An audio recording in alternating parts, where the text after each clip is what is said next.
Alright, so this weekend is UFC 290. The first fight I'm gonna start with is Jack Della Maddalena versus Joisah Harrell, which will be fought at welterweight. Jack Della Maddalena has a career record of 14-2. In his last three fights, he beat Ramzan Aniv by first round TKO, beat Danny Brown by first round TKO, and in his last fight, he beat Randy Brown by first round submission. Well, Joisah Harrell has a career record of 7-0, and he will be making his UFC debut. In this fight, I will be choosing Jack Della Maddalena by second round knockout. The next fight is going to be Robbie Lawler versus Nico Price in another welterweight fight. Robbie Lawler has a career record of 29-16 with one no contest. And he has already announced that this will be his last fight. In his last three fights, he lost to Neil Magny by unanimous decision. Then he beat Nick Diaz by third round TKO. You know that fight had to have been a while ago when we're talking about Nick Diaz. And in his last fight, he lost to Brian Barberena by second round TKO. Well, Nico Price has a career record of 15-6 with two no contests. In his last three fights, he lost to Michael Pereira by unanimous decision. Then he beat Alex Oliveira by unanimous decision. And in his last fight, he lost to Philip Rowe by third round TKO. Retirement fights usually don't end happily for the fighter who is retiring. And because of that, I am sadly gonna choose Nico Price by second round KO. The next fight will be Bo Nickel versus Valentin Woodburn in the middleweight division. Bo Nickel is one of the most hyped prospects in UFC history. Coming into MMA after having one of the best collegiate wrestling careers in NCAA history, and has looked extremely impressive in the small fights he's had since transferring over to MMA. So far, he has a career record of 4-0. And in his UFC debut, he beat Jamie Pickett by first round submission. Well, Valentin Woodburn has a career record of 7-0. And he will be making his UFC debut. So yeah, I'm going to be choosing Bo Nickel in this fight by first round submission. Next will be a lightweight fight between Jalin Turner and Dan Hooker. Jalin Turner currently has a record of 13-6 and is currently ranked 11th. In his last three fights, he beat Jamie Mullarkey by second round TKO. He beat Brad Riddle by first round submission. And in his last fight, he lost a short notice fight to Matthias Gamrot by split decision, which was pretty impressive to almost beat Gamrot without a full camp. And Dan Hooker has a career record of 22-12, and he's currently the 12th ranked fighter. In his last three fights, he lost to Islam Makhachev by first round submission. Then he went down to featherweight to fight Arnold Allen and lost in the first round by TKO. And in his last fight, he beat Claudio Puella by second round TKO. Jalin Turner is also extremely long for a lightweight, as his height is listed as 6'3". For reference, Bo Nickel, who is fighting 2 weight classes above Turner and 30 pounds above Turner, is listed at 6'1". And Turner uses his length extremely well. And because of this, I am choosing Turner to win a decision in this fight. The next fight will be Robert Whittaker versus Dricus du Plessis, with the winner probably getting the next title shot at middleweight. Robert Whittaker has a career record of 24-6, and he is currently ranked second in middleweight, but that is still with Alex Pereira being listed as a middleweight, so technically should be ranked number 1.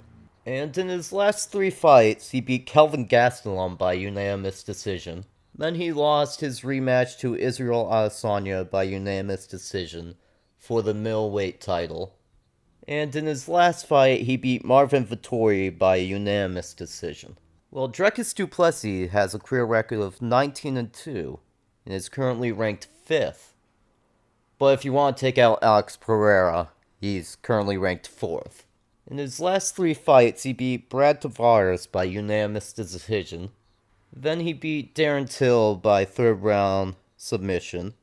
And in his last fight, Dricus du Plessis beat Derek Brunson by 3rd round knockout.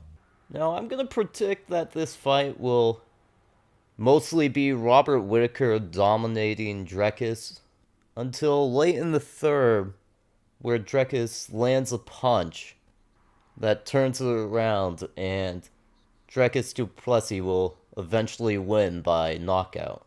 But most people will see this win from Dricus as a lucky win for him, that he got lucky to land a punch.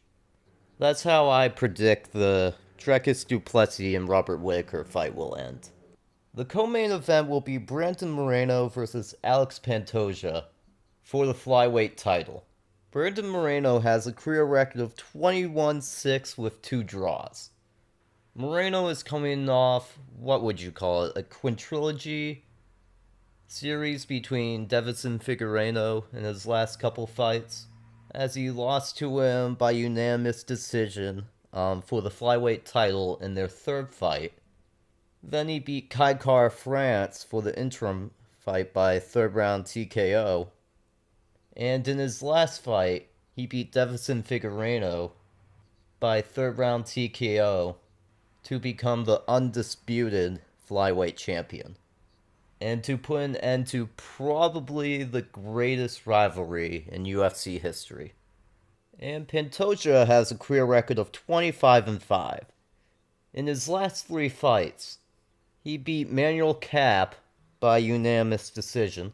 Then he beat Brennan Royval by 2nd round submission. And in his last fight, he beat Alex Perez by 1st round submission.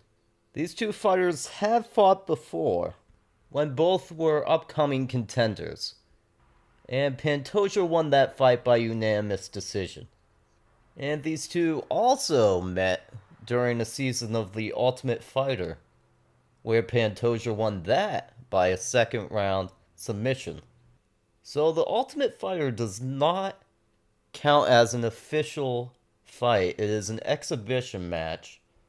But that is something that should be taken into account, that the 2 times these 2 fighters met, Pantoja won both fights. Officially, Pantoja has only won 1 fight. But both of these fighters have improved significantly since the last time they fought. But I think Moreno has improved more and has more championship experience. So I am going to be choosing Moreno in this fight by decision.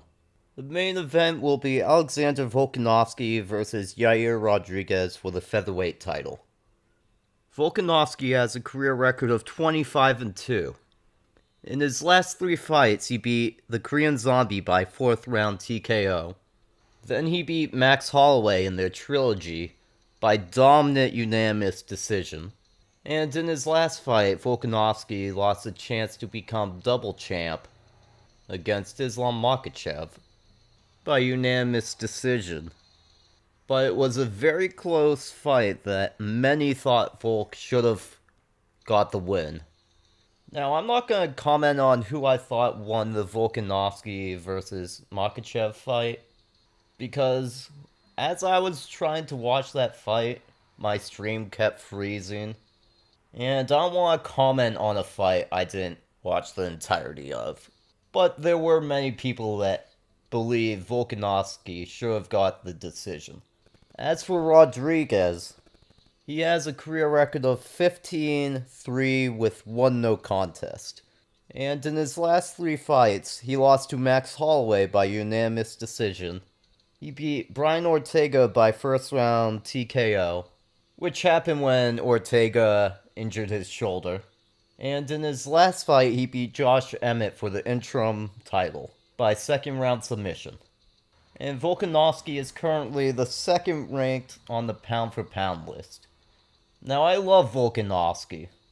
The featherweight division is one of my favorites to watch, and Volkanovski has had a great title run so far, especially with how he was able to 3-0 Max Holloway.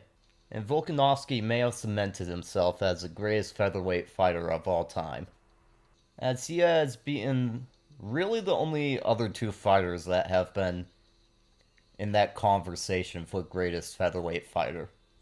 That being Jose Aldo and Max Holloway, which he has beaten 3 times. But I just keep having this weird feeling about this fight.